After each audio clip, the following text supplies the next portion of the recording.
Hello everyone, आप सबका स्वागत है हमारे यूट्यूब चैनल एग्जाम प्रोफेसर पर। आज की वीडियो में हम सी सेट का पेपर डिस्कस करेंगे और इस पेपर में हम ट्रिक्स के माध्यम से देखेंगे कि हम कैसे इस पेपर को आसानी से क्वालिफाई कर सकते हैं। देखिए, इस पेपर का गणित वैसे तो आप सबको पता होगा, बट फिर भी मैं आपको बता देता हूँ कि इस पेपर में लगभग 25 क्वेश्चन जो आते हैं हिंदी से आते हैं और लगभग 15 क्वेश्चन जो आते हैं वो इंग्लिश से आते हैं और 35 क्वेश्चन से 40 क्वेश्चन तक मैथ और रीजनिंग से मिक्स आते हैं और लगभग 25 क्वेश्चन ये जो आते हैं ये कम्युनिकेशन के आते हैं, मतलब संप्रेषण के आते हैं। तो इस तरीके से हमारे लगभग 100 क्वेश्चन होते हैं।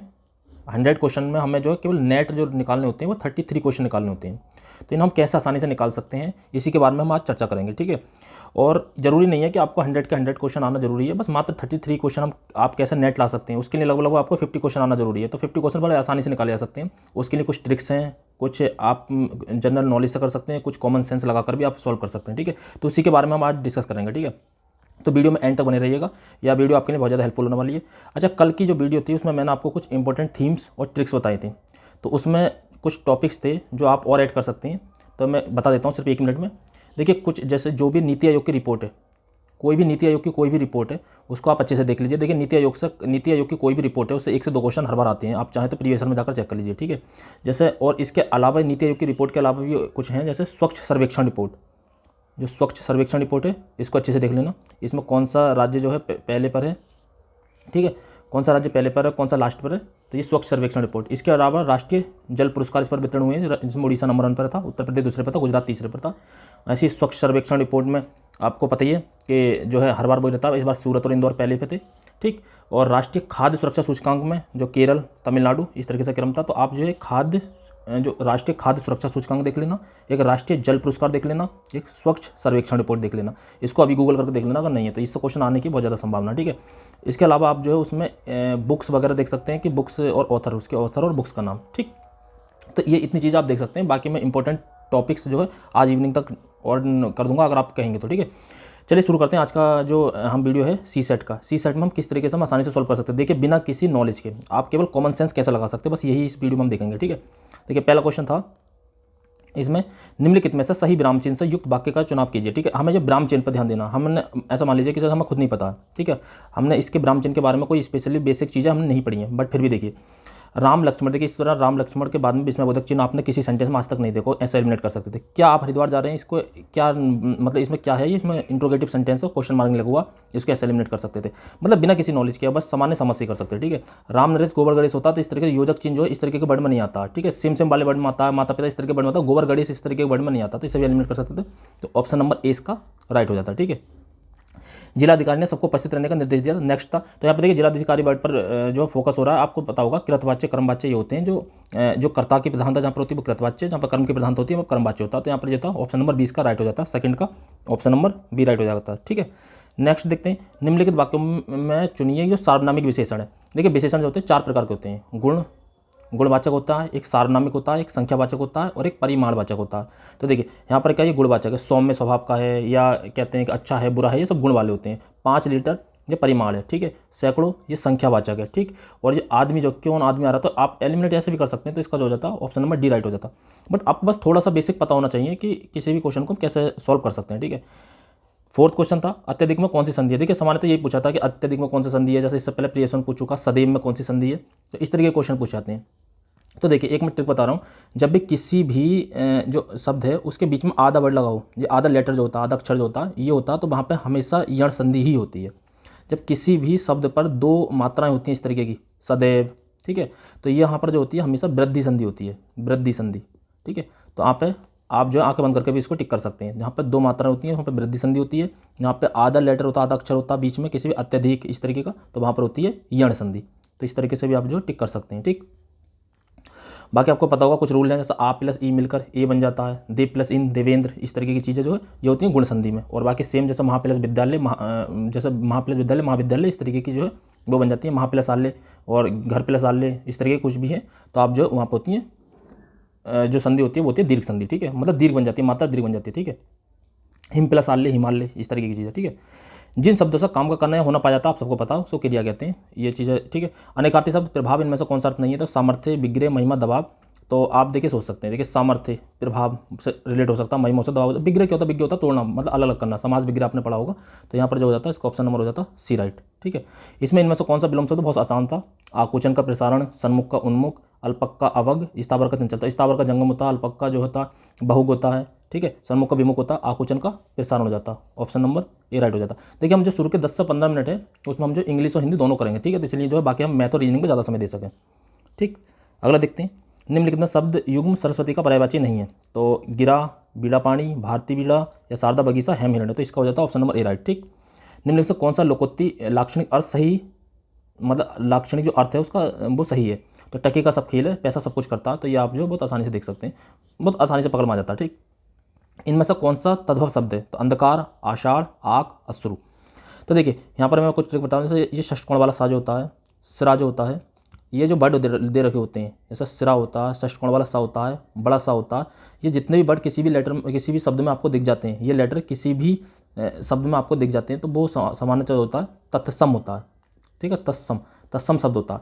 और बाकी अगर वैसे वर्ड दिखते हैं जो हमारे सामान्य लैंग्वेज में बोले जाते हैं, जैसे हम जो अपनी मतलब जो हम लैंग्वेज सामान्य व्यवहार में यूज करते हैं, वो सामान्यतः तद्भव वर्ड होते हैं, वो सामान्यतः तद्भव वर्ड होते हैं। तो इस तरीके से भी आप पहचान सकते हैं। ठीक है, तो ये सा, सिरा और सा दिख जाए तो समझ लीजिए वो तत्सम। देखिए आप यहाँ से पहचान सकते हैं, ये तत्सम होगा, ये तत्सम ही होगा किसी भी कीमत पर। ठीक है, अब आगे आपको पता अंधेरा का अंधकार होता, तो ये भी तत्सम ही है। तो कौन सा था? तद्भव, आँख। तो ये भी चीज़ें देख सकते हैं। देखिए ऐसा शुद्ध वर्तनी वाला, तो शुद्ध वर्तनी वाला देखिए कि बाजार है और एक बाजार है। तो ये जो होता है ना, ये नुक्ता वाले वर्ड जो सामान्यतः जब देगा, जब भी पीसीएस देता तो यही राइट देता। तो ऑप्शन नंबर डी इस तरीके से आप राइट कर सकते हैं। ठीक है, तो यहाँ पे आपने देखा, ये देखिए इसका जो होता है ये पैराग्राफ होता है, बहुत सिंपल होता है, इसको आप टिक कर सकते हैं चाहे। ठीक है, ये बहुत आसान होता है, तो इसे बताने की जरूरत नहीं है। फिर है द्विरुक्ति संबंधी अशुद्ध शब्द है। देखिए द्विरुक्ति संबंधी अशुद्ध शब्द नहीं है, कौन सा नहीं है? देखिए गजरा, मतलब द्विरुक्ति होगा उसका और अर्थ अलग नहीं। देखिए गजराज और हाथी एक ही होते हैं, तो एलिमिनेट हो जाएगा। ठीक है, आपकी भब्दिया, ये आपकी नहीं होता, केवल भब्दिया वर्ड होता है। आपने कई जगह लिखा देखा होगा भब्दिया, तो ये भी गलत हो जाएगा। ठीक है, अच्छा भी एक ही बात होता है, सदुपयोग भी एक ही बात होता है, तो ये हो जाएगा। मतलब इसके लिए कोई ये नहीं है कि स्पेशल आप कहीं से पढ़कर जा रहे हैं, कहीं से तैयारी करके जा रहे हैं, इसको आप बहुत कॉमन सेंस से जो सोल्व कर सकते हैं। ठीक है, ये अच्छी संगति, तो संगति अच्छी, तो 17 का जो हो जाएगा ऑप्शन नंबर जो हो जाएगा ये राइट हो जाएगा, अच्छी संगति। ठीक है, नेक्स्ट देखते हैं कि लोधांती इनमें से किस बोली की उपभाषा के अंतर्गत आती है? ठीक, तो इसका जो हो जाएगा बुंदेली, गढ़वाली, मालवी या छत्तीसगढ़ी। तो 18 का जो हो जाएगा ऑप्शन नंबर हो जाएगा बुंदेली। ठीक है, लोधांती जो होती है बुंदेली के अंतर्गत आती है। मैं अभी आपको बताने वाला हूँ कि कौन सी भाषा कैसे यूज होती है और कैसे वर्क करती है। ठीक है, तो ठीक है, यही बताने वाला हूँ मैं आपको। इसके बाद अवधि किस अपभ्रंश से विकसित हुई है? शोरसैनी से, मागधी से, अर्धमागधी से या उपरोक्त में कोई नहीं होती है? ऑप्शन नंबर बी अर्धमागधी अपभ्रंश से। ठीक, निम्नलिखित में कौन सा शुद्ध वाक्य है? जो 19 को हो जाएगा ऑप्शन नंबर बी हो जाएगा। और इसमें निम्नलिखित में कौन सा शुद्ध वाक्य है? श्री कृष्ण के अनेकों नाम है। श्री कृष्ण के अनेक नाम, तो देखिए अनेकों नाम है। देखिए मैंने क्या कहा था, मैंने हमेशा अपनी जो भी वीडियो बनाई है उसमें मैंने कोई भी ट्रिक बताते समय जो भी एलिमिनेशन ट्रिक्स बताई हैं, अगर आपने नहीं देखी तो उनको देख लीजिए। जीएस में मैंने बहुत सारी ट्रिक्स बता रखी है, एलिमिनेशन ट्रिक्स एंड हैक्स के नाम से एक प्ले लिस्ट बना रखी है, आप उसको जाकर देख सकते हैं। ठीक है, तो इसी तरीके से देखिए जब भी सेम फॉर्मेट पर कोई भी विकल्प बनता है तो आप 50-50 हो जाइए कि उसमें से ही एक आंसर है। ठीक है, तो आप देखिए श्री कृष्ण के अनेकों नाम है, श्री कृष्ण के अनेक नाम है, आपको पढ़ने में कौन सा अच्छा लग रहा है? ऑप्शन नंबर बी अच्छा लग रहा है, तो बस यही शुद्ध हो जाएगा। ठीक, निम्नलिखित में से किस एक वाक्य के शब्द में व्यंजन वर्ण संबंधी अशुद्धियां हैं? तो देखिए व्यंजन वर्ण, तो व्यंजन वर्ण संबंधी अशुद्धियां, तो ऑप्शन नंबर बी हो जाएगा, उसे धोखा देकर लूट लिया। बाकी जो है ये जो सारे राइट है। 21 का हो जाएगा ऑप्शन नंबर बी राइट हो जाएगा। ठीक है, देखिए यहाँ पर देख लिया मैंने क्या कहा था, तत्सम नहीं है। देखिए छा, ये तत्सम ही होगा। बानर, बंदर का बानर हो जाता है, आपको पता है, ये भी छा। देखिए मैंने बताया छा, सिरा और षष्ठकोण वाला सा और बड़ा सा, ये जो है ये सब तत्सम वर्ड होते हैं। ये सब जो है तत्सम वर्ड होते हैं। ये लेटर बनने के बाद जो है ये लेटर कहीं भी लगा होता है तो वो सबके सब जो वर्ड बन जाते हैं वो तत्सम बन जाते हैं। ठीक है, तो याद रखना। तो इसमें जो है तत्सम नहीं है तो खार नहीं हो जाएगा। ठीक है, तो खार का क्या होता है? छार होता है। घोंगा बसंत, ये मूर्ख हो जाएगा, बहुत सामान्य था। गंगा का पर्यायवाची शब्द नहीं है तो भगीरथी, रवितन्या, तिरपतगा या देवनदी। तो देखिए रवि तन्या, जो रवि जो है, रवि तन्या मतलब रवि की पुत्री या सूर्यपुत्री। तो इस तरीके के जो वर्ड होते हैं वो यमुना के लिए यूज होते हैं, ना कि गंगा के लिए। बाकी विसर्ग क्या? कंठ है, तालव्य, ओष्ठ है, अनुनासिक है। तो 25 का जो जाएगा ऑप्शन नंबर हो जाएगा ए राइट, ये है कंठ। ठीक, बाकी हम इंग्लिश में आने से पहले मैं आपको कुछ चीज़ें बता देता हूँ। देखिए ये हिंदी जो हमने हिंदी में हम क्या क्या पढ़ सकते हैं। अगर आपको जो है हिंदी में अभी तक आपने जो भी पढ़ा है वो पढ़ा है, बट आप जो है जहाँ से क्वेश्चन सामान्यतः आते ही आते हैं तो आप क्या पढ़ सकते हैं? देखिए सबसे पहले आप पढ़ सकते हैं बड़माला। तो बड़माला में आप क्या पढ़ सकते हैं? वर्णमाला में जो आप पढ़ना है, आपको पढ़ना सबसे पहले कि अंतस्था व्यंजन अंतस्था कौन कौन से होते हैं, ऊष्म कौन कौन से होते हैं। ठीक है, उसके बाद अघोष व्यंजन कौन से होते हैं, सघोष व्यंजन कौन से होते हैं, अल्पप्राण कौन से होते हैं, महाप्राण कौन से होते हैं। ठीक है, लुंठित, पार्श्विक, ये 2-4 विव्रत, संवृत, ये 5-7 चीज़ आपको देखनी है बड़माला में से, इसको आपको देख कर जाना, कम से कम 1 से 2 क्वेश्चन आपको यहाँ से मिल जाएंगे। तो पहला जो टॉपिक है वो है बड़माला। तो बड़माला जो है आपको ठीक से कर लेनी है, ठीक है, कि अघोष, सघोष, अल्पप्राण, महाप्राण, विवृत, समृत और अंतस्था, ऊष्म, ठीक है, और बाकी कंठ, तलव्य, मूर्धा, दंत, ओष्ठ, इस तरीके की चीज़ें आपको देख लेनी है कौन से क्या है, ठीक है। दूसरे टॉपिक में आपको संधि करना, मैंने संधि की 2 ट्रिक आपको बताई है। कोई भी लेटर अगर आधा है तो वो जो है यण संधि है, और अगर 2 मात्रा है उस पर तो वो जो है वृद्धि संधि है। और इसके अलावा दीर्घ संधि आपको पता है, बड़ी मात्रा हो जाती है, जैसे विद्या प्लस आल्य विद्यालय, इस तरीके की चीज़ें, ठीक है, हिम प्लस आल्य हिमालय, ठीक है। इसके अलावा आप जो गुण संधि तो आ प्लस ई मिलकर ए हो जाता है, जैसे देव प्लस इन देवेंद्र, इस तरीके के बड़ी आते हैं, बस आ और ई मिलकर ए बनेगा। बस इसी आज तक जो भी पूछा गया आ प्लस ई मिलाकर ए ही बनाया उन्होंने। आप जाकर भी देख लेना, कहीं भी चेक कर लेना, प्रीवियस सर में केवल यह पूछा तो दिवेंद्र यही पूछा है आ प्लस ई का गुण संधि में। तो आप जो है इस तरह की 2 संधि देख सकते हैं, 2-3, ठीक है।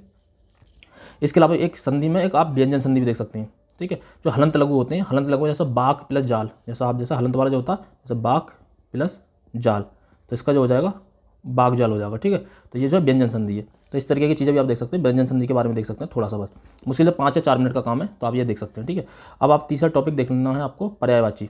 देखिए पर्यायवाची भी सामान्यतः जो है कुछ वही लौट फिर कर वही घूम फिर कर वही आते रहते हैं। जैसा कुछ है, एक है जैसे एक कमल का पर्यायवाची है। तो कमल का पर्यायवाची में आपको पता होगा जो लास्ट में जा लगा होता है, जा। मैं 3 चीज़ें ऐसी बता रहा हूँ, एक जल का, एक कमल का बता रहा हूँ, कमल के बाद जो है एक बता रहा हूँ मैं बादल का, ठीक है। बादल के पर्यायवाची में लास्ट में जो है दा लगा होता है, हमेशा दा, ठीक है। मतलब 90% जो इसके पर्यायवाची हैं उसमें सब में दा लगा होता है। इसके अलावा एक समुद्र जो है, समुद्र के पर्यायवाची में लास्ट में हमेशा धी लगा होता है, धी, ये धी लगा होता है। ये 3 चीज़ आप याद रख लीजिए। जैसे देखिए कमल का पर्यायवाची में कुछ बोल कर बताता हूँ आपको, पंकज, सरोज, नीरज, अंबुज। पंकज, सरोज, नीरज, अंबुज, देखिए समय जा लगा लास्ट में। पंकज, जैसे आप पंकज लिखेंगे तो पंकज, ठीक है, इस तरीके से। तो पंकज, सरोज, नीरज, अंबुज, तो ये हो गया कमल का। ऐसे ही बादल के अगर मैं आपको बोल के दिखाऊँ तो बादल के हैं जलद, एक तो जलद हो जाएगा, देखिए बाद में दा है, एक हो जाएगा बारिद, ठीक है, एक नीरद, एक तोयद, ऐसी नीरद, देखिए नीरद हो जाएगा। तो ये जो है दा वाले हैं लास्ट में। इसी तरीके से अगर समुद्र की बात करें तो समुद्र का हो जाएगा प्योधी, ठीक है, देखिए धा लगा हुआ बाद में धी लगा हुआ, प्योधी, बारिधी, बारिधी भी हो जाएगा इसका, बारिधी, ठीक है। बारिधी के अलावा नीर निधि भी हो जाएगा, नीर निधि, ठीक है, बारिधी, नीर निधि। तो इस तरीके से मैंने बताया कि पर्यायवाची में आपको एक कमल का देख लेना, एक बादल का देख लेना, एक समुद्र का देख लेना, एक यमुना का देख लेना। यमुना का क्या होता है, कालिंदी हो जाएगा, रवितन्य हो जाएगा, बाकी आपने देखा ही था यहाँ पे, रवितन्य हो जाएगा, सूर्यपुत्री हो जाएगा, इस तरीके की चीज़ें हो जाएंगी। बाकी गंगा का देख लीजिए, भागीरथी हो जाएगा, जाह्नवी हो जाएगा, त्रिपतका हो जाएगा, देव नदी हो जाएगा। तो ये जो है गंगा के हो जाएंगे। बाकी आप स्पेशली याद रखिए, देखिए जो भी जा वर्ड लगा होता है लास्ट में, जा पे ध्यान देना, जा वाले होते हैं वो कमल के होते हैं, और दा वाले जो होते हैं वो बादल के होते हैं, ठीक है। और जो समुद्र वाले होते हैं उसमें लास्ट में धी लगा होता है, धी, ठीक है। तो ये 3 टॉपिक मैंने आपको बता दिए, ये आप हिंदी में उनको आपको तैयारी करना किसी भी कीमत पर। 4th टॉपिक देख लीजिए, चौथा टॉपिक है। चौथे टॉपिक पर आप देखो विकारी और अविकारी सब देख लेना, विकारी और अविकारी। जो शुरू के 4 जो होते हैं, संज्ञा, सर्वनाम, क्रिया और विशेषण, ये जो होते हैं ये विकारी होते हैं। बाकी नीचे के विस्मय बोधक, समुच्चय बोधक, ये जो होते हैं अविकारी होते हैं, 4 नीचे के, ठीक है। बाकी सकर्मक और अकर्मक, सकर्मक क्रिया और अकर्मक क्रिया, ठीक है। सकर्मक और अकर्मक, देखिए क्रिया की रचना की दृष्टि से 2 भेद होते हैं, एक सकर्मक एक अकर्मक, ठीक है। तो सकर्मक में क्या है, अगर सकर्मक की आपको ट्रिक जाननी है तो देखिए सकर्मक में जो है जो काम मतलब हो रहा होता है, मतलब जो एक्चुअल में काम, कोई काम हुआ हो जिसमें किसी काम का होना या करना पाया था, वो सकर्मक क्रिया होती है, मतलब कर्म हो रहा होता है कुछ भी। जैसे मतलब जो दैनिक यूज के काम होते हैं जो हमको करने ही होते हैं वो कर्म नहीं माने जाते हैं, याद रखना। जैसे सोना ये कर्म नहीं है, पक्षियों का उड़ना ये कर्म नहीं है, इस तरीके से कोई किताब लिखना ये रेगुलर का काम नहीं है, कभी कभी कहा तो ये काम कर्म हो जाएगा। तो जैसे जहाँ पर जो काम हो रहे होते हैं, मतलब जिसमें किसी काम का होना या करना पाया जाता है, तो वहाँ पर होती है सकर्मक क्रिया। और जहाँ पर किसी काम का करना या होना नहीं पाया जाता है, तो जैसे मोहन सोता है तो ये अकर्मक होगी, ना कि सकर्मक, क्योंकि सोना जो है कोई काम नहीं है, ये रेगुलर की दिनचर्या है, ठीक है। ये दिनचर्या है। तो वहाँ पर आप सकर्मक और अकर्मक देख सकते हैं। एक क्रिया में एक बार और होता था प्रेरणार्थक क्रिया, बहुत पूछा था। प्रेरणार्थक मतलब प्रेरणार्थक होता है कि आप प्रेरणा दे रहे हैं किसी से, ठीक है। तो प्रेरणार्थक क्रिया में क्या हो सकता है, जैसे क्या होता है, लिखवाना, दिखाना, मतलब करवाना, कोई भी काम करवाना जो होता है प्रेरणा, मतलब प्रेरणा से करवाना, इसको पढ़वाना है, इसको लिखाना है, इसको दिखाना है, तो ये जो होते हैं प्रेरणार्थक क्रिया होती है। तो आप जो प्रेरणार्थक क्रिया के बारे में देख सकते हैं। इसके बाद ये हो गया विकारी अविकारी हो गया। बाकी मैंने 5 टॉपिक बता दिया आपको। क्रिया, ये क्रिया देख लीजिए, क्रिया में सकर्मक अकर्मक, सकर्मक जिसमें किसी काम का होना या करना पाया जाता है, या एक ट्रिक और भी है, इसमें क्या या किसको का जवाब मिलता है, क्या किसको का। आप जो है प्रीवियस पे अप्लाई करके देखिए इसको, क्या या किसको का जवाब मिलता है इसमें, क्या या किसको, मतलब या तो आप उस क्वेश्चन करेंगे तो क्या का जवाब मिल जाएगा या किसको का जवाब मिल जाएगा, तो वहाँ पर जो है सकर्मक क्रिया होगी। अगर इसका जवाब नहीं मिल रहा तो वहाँ पर आकर्मक क्रिया होगी। आप इसको प्रीवियस में अप्लाई करके देख लीजिए, ठीक। इसके बाद हम कारक है। तो कारक आपको सब पता होना चाहिए। विभक्ति के साथ कर्ता ने कर्म को कारक होता है, कर्ता ने कर्म को करण से या संप्रदान को के लिए को भी होता है, के लिए भी होता है, अप्रदान से अलग करने के लिए, जो अपादान होता है उससे अलग करने के लिए, इसलिए जैसे संबंध होता है, अधिकरण होता है, तो इस तरीके का आप कारक देख लीजिए। तो ये छठा टॉपिक है आपका कारक, ठीक है। एक आध कारक से क्वेश्चन पूछ लेता है। सातवां टॉपिक जो आप देख सकते हैं उसमें देख सकते हैं स्त्रीलिंग पुल्लिंग। तो देखिए स्त्रीलिंग पुल्लिंग की बहुत सिंपल ट्रिक है, आपको पता होगी। उसमें आप अच्छा या अच्छी लगाकर देख लीजिए। अगर अच्छा से वर्ड मिल रहा है, जैसे अच्छा पेन, तो ये पुल्लिंग हो गया।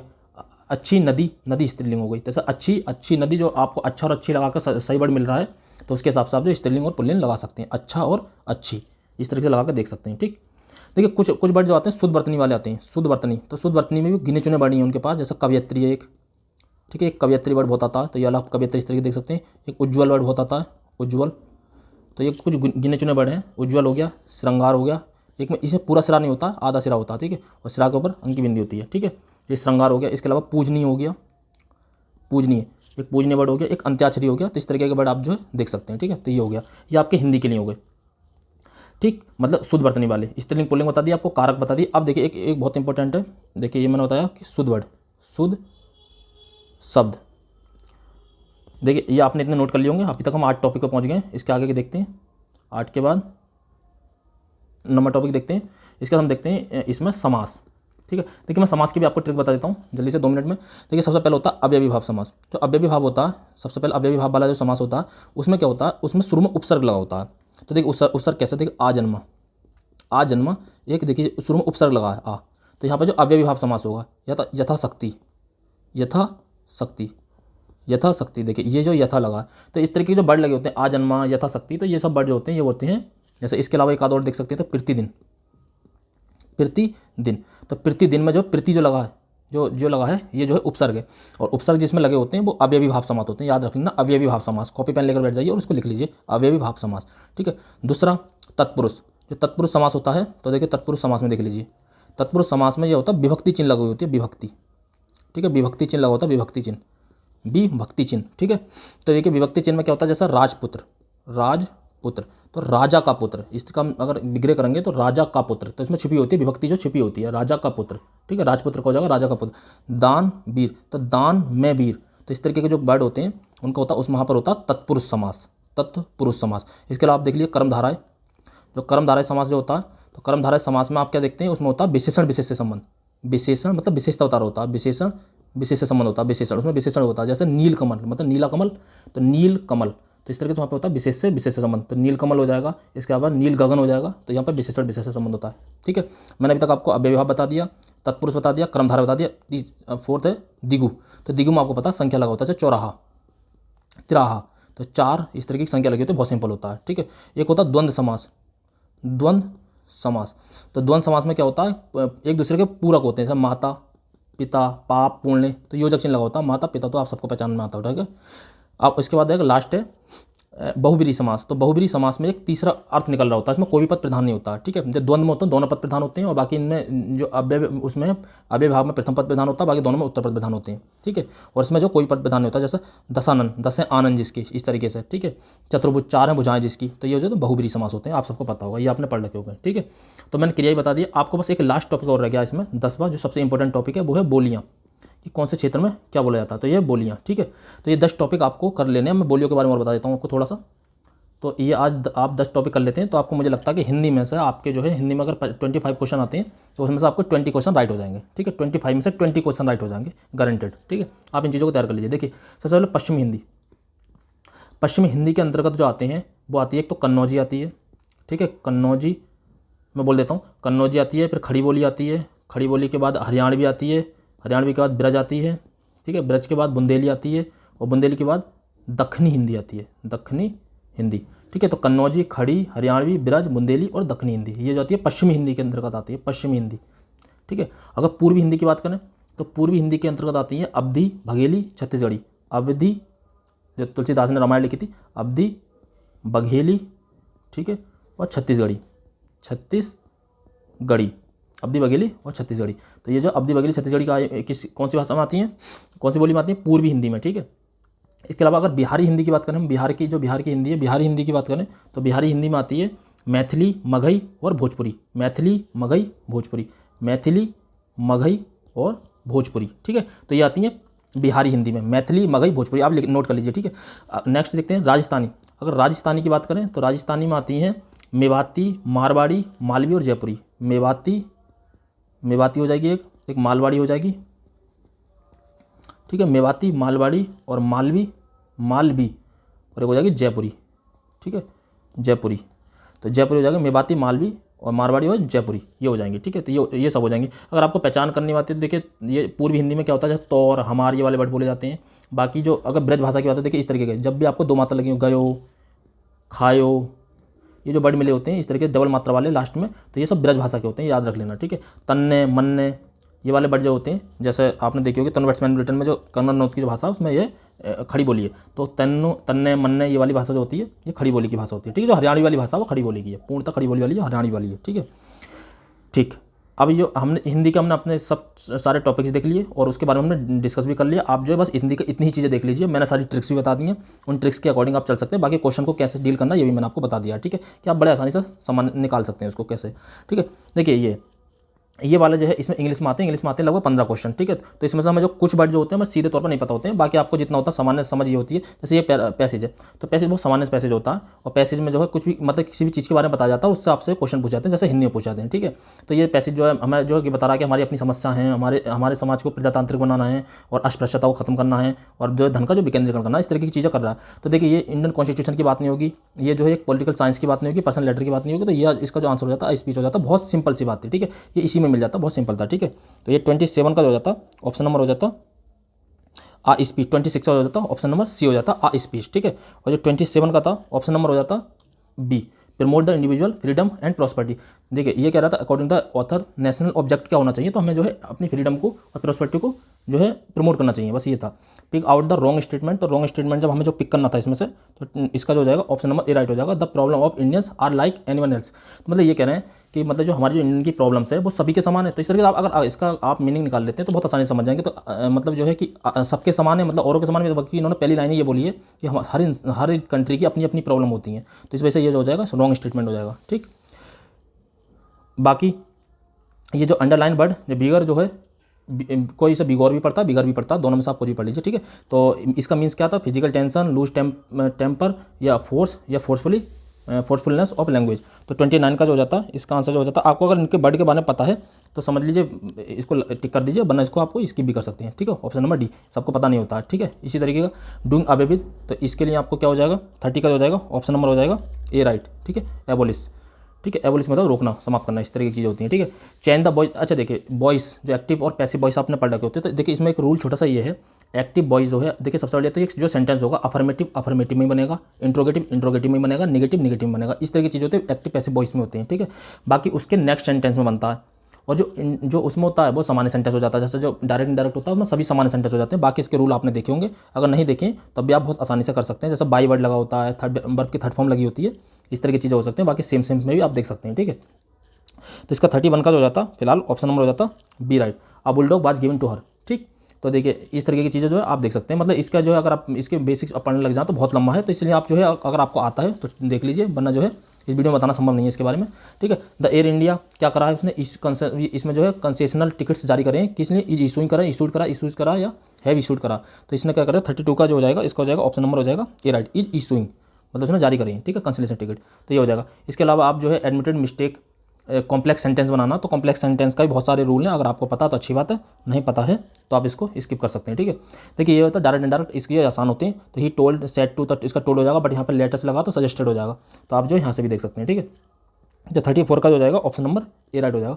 आपको जितना आता है इसमें से आप इतना मतलब इतने क्वेश्चन आप सॉल्व कर सकते हैं, बाकी आपको उनको स्किप कर सकते हैं, ठीक है। ऐसी हिंदी में भी है।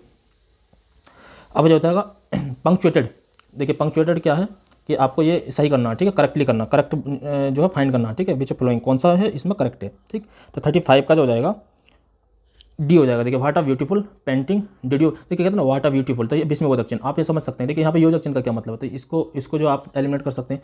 ये वाला चिन्ह आपका हमने कभी नहीं देखा होगा, और इसमें जो वाट तो ये क्वेश्चन मार्क लगा होना चाहिए था। सिंपल, कुछ भी रूल नहीं पता तब भी आप देखो एलिमिनेट कर सकते हैं इसको।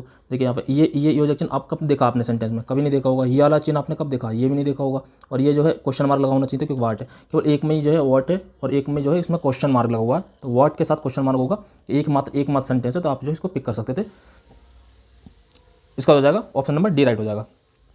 ठीक, नेक्स्ट रिसीड, रस, अप्रोच, एडवांस, फॉरवर्ड। इसका एडवांस हो जाता अगर पता तो ठीक है, नहीं तो नहीं पता। ठीक है, ये जो अपोजिट मीनिंग होते हैं, ठीक है, एंटोनिम सिनोनिम्स वगैरह और अपोजिट, तो ये सब चीज़ें आपको पता है तो ठीक है, वरना तो नहीं है। मिसपेल्ट क्या हो जाएगा, सीज, बिलीव, डिसीव। तो ठीक है, डिसीव में जो होता है EIB होता है, ना कि ECI। तो अगर आपको पता है तो चाहिए, अगर नहीं है तो आप इसको छोड़ सकते हैं। I am like a cog in the wheel, तो इसका क्या हो जाएगा, a technician, important person, least paid employ, the unimportant person. तो ठीक है, तो एन अनइम्पोर्टेंट पर्सन हो जाएगा। ठीक है, इसको हो जाएगा 38 का ऑप्शन नंबर डी। ठीक है, इसका क्या, दीपक पेंचेंट, ये क्या हो जाएगा, डिज़ायर, लाइकिंग, वाइस या ट्रेनिंग। तो इसका हो जाएगा 39 का ऑप्शन नंबर हो जाएगा, 39 का हो जाएगा ऑप्शन नंबर हो जाएगा सी। ठीक है, नेक्स्ट द डैश यूज, तो इसका हो जाएगा बहुत हो जाएगा। आपको अगर इसका आता तो बहुत सामान्य क्वेश्चन रहता। ठीक है, अब हम जो बात करते हैं, हमने 25 मिनट्स में मैंने अपने वादे के मुताबिक इंग्लिश और हिंदी का डिस्कस कर लिया। अगर देखिए हिंदी में आपके जो आते हैं 25 क्वेश्चन आते हैं, इंग्लिश में 25 आते हैं, यहाँ से आपके 40 क्वेश्चन हो गए। ठीक है, 40 क्वेश्चन में से अगर आप ज़्यादा भी नहीं, अगर इसमें से आप केवल 20 क्वेश्चन राइट कर लेते हैं, और इसमें से मात्र अगर आप 5 भी कर लेते हैं, अगर हिंदी वाले 5 कर लेते हैं, बाकी अगर इंग्लिश वाले हैं तो वो 10 कर लेते हैं, तब भी बस आराम से आप जो है 30 मतलब कट ऑफ के पास तो आप पहुँच गए। इस क्वालिफाइंग पेपर होता है, ये आपको मात्र 33 करने होते हैं। इसके बाद अगर आप रीजनिंग और मैथ देखेंगे तो इतनी आसान होती है कि इसमें से 40 में से कम 35 क्वेश्चन आप बड़े आसानी से सॉल्व कर सकते हैं। वो आपको मैं बताता हूँ कैसे करते हैं। ठीक है, और इसके बाद कम्युनिकेशन में भी आप न्याय और निर्णय वाले जो सवाल हैं उनको आप छोड़ सकते हैं, वो थोड़े टफ होते हैं, वरना जो कम्युनिकेशन वाले होते हैं बहुत सिंपल होते हैं। उसमें कुछ जो थीम्स हैं बार बार रिपीट होती रहती हैं, वो आपको मैं बताने वाला हूँ। ठीक है, आगे देखते हैं, आगे 25 मिनट में हम ये सब करने वाले हैं। ठीक, देखिए दिए गए विकल्पों में से विषम शब्द छाड़ना। तो इस तरीके के जो भी वर्ड होते हैं कि इनमें से विषम देखिए और इसमें सम देखिए, तो देखिए इसमें सिंपल सा होता है कि आपको ये होता है कि इनमें जो जे वाले लेटर दे रखे होते हैं, इन लेटर को आपको इनका जो प्लेस पर जो भी आता है, जो भी लेटर आता है, तो उस प्लेस पर देखना होता है। जैसे ए का 1 होता है, एक्स का 24 होता है, ठीक है, और सी का 3 होता है, जेड का जो है 26 होता है, क्योंकि 26 लेटर होते हैं। इसी तरीके से अब ये है जो इसमें जो रूल लग रहा है वो एडिशन लग रहा है। ठीक है, तो ये सब के सब जो ऐड करने के बाद जो है कोई 27 आ रहा है, 27, 24 इस तरीके का आ रहा है, तो इसके हिसाब से जो हो जाएगा ऑप्शन नंबर हो जाएगा इसका बी राइट। बी राइट हो जाएगा। ठीक है, B option number B right हो जाएगा। बस किसी ना इसमें केवल ऐड होना है, ऐड लगाना है। ठीक है, अंधा और अंधा नहीं एक उदाहरण है, इस वाले को आप स्किप भी कर सकते हैं। वैसे सामान्यतः इसका आंसर जो देता सी देता, बट इसका आंसर सी नहीं था, इसका ऑप्शन नंबर ए राइट था, गुणात्मक समांक। ठीक है, आयत चित्र निम्न से किसका निर्धारण में सहायता करता है, तो समांतर माध्य, बहुलक, माध्यिका, हरात्मक माध्य। देखिए इस तरीके का ऑप्शन नहीं देता, हरात्मक माध्य, समांतर माध्य, ये आपने पढ़ रखा होता है। ठीक है, अब बहुलक और माध्यिका, तो माध्यिका भी इस तरीके से नहीं दे रखी होती, तो आप इसको बड़े आसानी से आप पिक कर सकते थे। 43 का जो हो जाता ऑप्शन नंबर हो जाता सी, बहुलक। मतलब जो है उसमें आयत में जो दे रखे होते हैं, आयत चित्र में जो निर्धारण होता है वो बहुलक का होता है। ठीक, देखिए यह है कुछ है इनका समांतर माध्य आपको ज्ञात करना, तो इसमें कुछ नहीं है, आपको देखो 11 प्रक्षेपण लिख लेने, मतलब A B C D E F G, इस तरीके से आप 11 लेंगे। तो फिर इसने क्या बोला कि ऑड वाले एक ऑड प्लेस ले लिया और एक इवन प्लेस ले लिया। तो इवन प्लेस वाला को देखिए पहले बोला उसने 10 और 9 है कि मतलब समर विषम। जैसे इवन वाले होंगे, जैसे 2 वाला प्लस 4 वाले, जो 4 स्थान पर होगा उनका उन्होंने मतलब माध्य निकाल लिया। उसके बाद जो है ऑड वालों का निकाल लिया, उसका दोनों का एक साथ निकाल लिया। अगर आप चाहें तो मैं करके भी दिखा सकता हूँ। जैसे देखो ए बी सी डी, जैसे मैं 4 का करके दिखा देता हूँ आपको। तो इसमें क्या लिया इन्हें 2 और 4 का, सी प्लस डी का इन्हें दे दिया माध्य, तो 2 हो जाएगा, इसका 5 दे दिया, तो आपको यहाँ से निकल जाएगी सी प्लस डी की वैल्यू। ऐसे इवन वाले का, ये इवन वाला था, ये ऑड वाला ए प्लस सी इक्वल टू 2, इसका हो जाएगा 6, यहाँ पर 12, ए प्लस सी। इसके बाद फिर इन दोनों का निकाल दिया, जो भी होंगे 11 होंगे, अपॉन 11 आ जाएगा, सबको जोड़ के वहाँ पर इसको फाइंड कर लेंगे। तो इस तरीके से भी आप जो है फाइंड कर सकते हैं। ठीक है, मतलब अगर मैं एक एक सवाल को सॉल्व करने बैठ जाऊँ तो बहुत टाइम लग जाएगा। इस वजह से मैं जो बस आपको इसकी ट्रिक बता रहा हूँ। बस आप जो है मतलब देखिए, आप समांतर माध्य निकालना बहुत आसान होता है। जैसे आपको देखो 5 है, ठीक है, इसमें क्या होता है कि पदों का योग अपॉन पदों की संख्या, बस इतना याद रख लिया। समांतर माध्य का फॉर्मूला जो होता है, समांतर माध्य का जो फॉर्मूला होता है वो होता है पदों का योग अपॉन पदों की संख्या, पदों का योग अपॉन पदों की संख्या। जैसे मैं आपको एक ऑप्शन के तौर पर निकाल कर दिखाता हूँ, 2 4, ठीक है, 2 3 4 और 5, इसका समांतर माध्य निकालना। तो देखिए पदों का योग 2 3 5 5 5 10 और 4 14 और बाकी इसकी संख्या कितनी है 1 2 3 4, तो 4 से भाग दे देंगे, बस इसी का जो है समांतर माध्य निकल जाएगा। तो इसी तरीके से आप जो समांतर माध्य फाइंड कर सकते हैं। तो देखिए इसमें जो इंपॉर्टेंट टॉपिक जो है मैं आपको बताने वाला हूँ। सबसे पहले देखिए आप इसमें से इंपॉर्टेंट टॉपिक देख लीजिए। आपको क्या पहले चाल बराबर दूरी बटे समय देखना है। चाल बराबर दूरी बटे समय मतलब चाल दूरी का एक क्वेश्चन आता है, इसको आपको अच्छे से करके जाना। और सबसे मजे की बात यह है कि बिल्कुल बेसिक पूछता है, बिल्कुल फंडामेंटल पूछता है, चाल बराबर दूरी बटे समय। इसमें 1 2 सवाल आएंगे वो मैं आपको करके दिखा दूंगा, ठीक है। इसके अलावा एलसीएम और एचसीएफ ये आपको फाइंड करना आना चाहिए। एलसीएम कैसे होता है, एचसीएफ कैसे होता है, इसके 2 सवाल आए थे इस वाले पेपर में, एलसीएम और एचसीएफ मैं आपको दिखाऊंगा। इसका कंपाउंड इंटरेस्ट और सिंपल इंटरेस्ट, ठीक है। PRT/100 हो जाता है, बाकी आपको इसका फॉर्मूला पता होगा, ठीक है। E=P1 + R/100 whole power T, ठीक है। तो ये जो है इसका जो है फॉर्मूला होता है, तो आप इसको याद कर लेते हैं। यहाँ से मिश्रण निकल जाता है और बाकी उसको माइनस करके आप जो है कुछ भी निकाल सकते हैं, कुछ भी फाइंड कर सकते हैं। ये हो गया। ये 3 चीज़ होंगी। आपने मैंने एक चाल और दूरी बताई थी, एक एलसीएम एचसीएफ बताया था, एक SI/CI बताया था। इसके अलावा आप ना कुछ मेंसुरेशन के सवाल होते हैं, जैसे इसमें गोला होता है, गोला, इससे 2 से 3 सवाल आते हैं हर पेपर में, गोला, बेलन और शंकु, गोला, बेलन, शंकु। तो इनको थोड़ा आप इनके बेसिक फॉर्मूले देख सकते हैं, जैसे गोला का क्या होता है, बेलन का क्या होता है, शंकु का क्या होता है, इनका आयतन और उनका वक्र पृष्ठ, ठीक है। जैसे आयतन क्या होता है शंकु का 1/3 πr²h, बेलन का क्या होता है πr²h, πr²h, ठीक है। किसी भी उसकी परिधि कितनी होती है 2πr होती है, इसका क्षेत्रफल कितना होता है πr² होता है। तो इस तरीके की चीज़ें जो है आप देख सकते हैं, ठीक। नेक्स्ट आपको माध्यिका, तो माध्यिका फाइंड करनी आनी चाहिए। देखिए मैंने माध्य तो बता दिया, समांतर माध्य, समांतर माध्य तो मैंने अभी बताया था, पदों का योग अपन पदों की संख्या। देखिए माध्यिका में क्या होता है, जितने भी लेटर दे रखे होते हैं उन्होंने, मतलब जितने भी अंक दे रखे होते हैं, सॉरी जितने भी अंक दे रखे होते हैं 2 4 5 3 1 4 है, इनको सबसे पहले आप आरोही क्रम में व्यवस्थित कर लीजिए। आरोही क्रम में मतलब बढ़ते हुए क्रम में। उसके बाद अगर इन पदों को गिन लीजिए, अगर इन पदों की संख्या सम है, तो देखिए सम है तो सम का फॉर्मूला क्या है, n/2 पद का मान, n/2 पद का मान प्लस हो जाएगा n/2 + 1 पद का मान, मतलब एक बोई n/2 पद, उसके बाद n/2 + 1 पद, उससे अगला पद अपॉन 2 से भाग देना। तो जो भी आएगा, जो भी इसका वैल्यू आएगी उसमें से जो भी अंक क्रम आ जाएगा, जैसे अगर 6 बार आया तो 6 बार गिन लेंगे, 1 2 3 4 5 6, इस तरह की चीज़ें आप गिन सकते हैं, ठीक है। अगर विषम आया, अगर आरोही क्रम में व्यवस्थित करने के बाद अगर पदों की संख्या विषम हुई, तो विषम में क्या हो जाता है n + 1/2 पद का मान, ठीक है। तो n/2 पद का मान, तो इस तरीके की चीज़ें अभी मैं दिखाऊंगा। ये सारी चीज़ें अगर इसमें आती रहेंगी तो मैं करके दिखाऊंगा, ठीक है। तो ये विषम पद का, तो उसमें आरोही क्रम में व्यवस्थित कर लीजिए। और इसके बाद आप टाइम एंड वर्क, तो टाइम एंड वर्क का भी बहुत सिंपल क्वेश्चन आते हैं, तो ये मैं आपको फाइंड करके दिखा दूंगा, ठीक है। इसके अगर आपको रीजनिंग में जानना है तो देखिए रीजनिंग में क्या क्या आता है। तो रीजनिंग में आपको सबसे पहले ब्लड रिलेशन को अच्छे से कर लेना है। ब्लड रिलेशन के बाद आपको कैलेंडर कर लेना है, ठीक है। कैलेंडर के बाद आपको जो क्रम होता है उसमें आपको सिंपल संक्रियाएं लगती हैं, जैसे जोड़ लगती है, घटा लगती है, उसके बाद अभाज्य संख्याओं वाली लगती है, या तो वर्ग लगता है या घन लगता है, वो मैं आपको दिखा दूंगा अभी, ठीक है।